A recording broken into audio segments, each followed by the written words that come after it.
Sungguh keterlaluan, inilah kisah Syekh Nawawi Banten dideportasi dari Makkah ke Indonesia karena terlalu alim. Dahulu, Syekh Nawawi adalah seorang ulama dari Tanara Serang, Banten yang sangat alim dan terkenal di kota suci Makkah.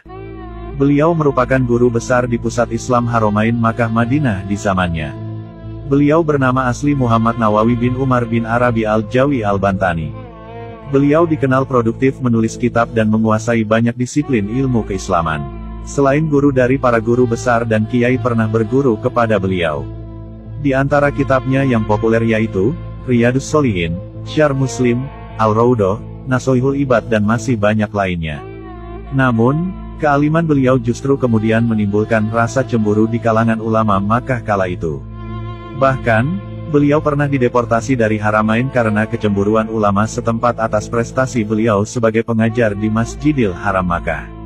Syekh Nawawi kemudian menerima keputusan itu, lalu beliau kemudian rela dipulangkan ke tanah Jawa di Indonesia. Namun, kepulangan Syekh Nawawi ke Jawa kemudian malah membuat resah penguasa Haramain. Kala itu, Syekh Aun Ar-Rafiq membawahi dan memiliki otoritas dalam penunjukan pengajar dan imam di Masjidil Haram. Keresahan Syekh Aun Ar-Rafiq ini lantaran banyaknya desakan pelajar di Haramain yang menghendaki agar Syekh Nawawi kembali dibolehkan mengajar di Masjidil Haram. Atas desakan itu, penguasa Haramain memanggil kembali Syekh Nawawi, tetapi dengan syarat, Syekh Nawawi bisa menjawab pertanyaan yang dirumuskan oleh sejumlah ulama Haramain yang terlampir dalam surat panggilan. Syekh Nawawi harus bisa menjawab pertanyaan seputar makna gramatikal dan leksikal dari kata la siyama.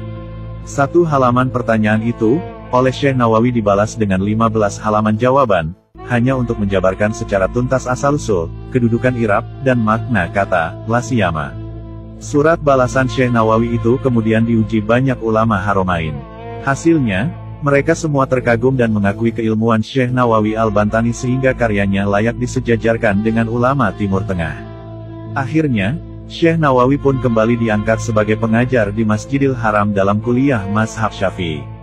Sejak peristiwa itu, popularitas Syekh Nawawi sebagai ulama besar dan penulis kitab semakin diakui dunia.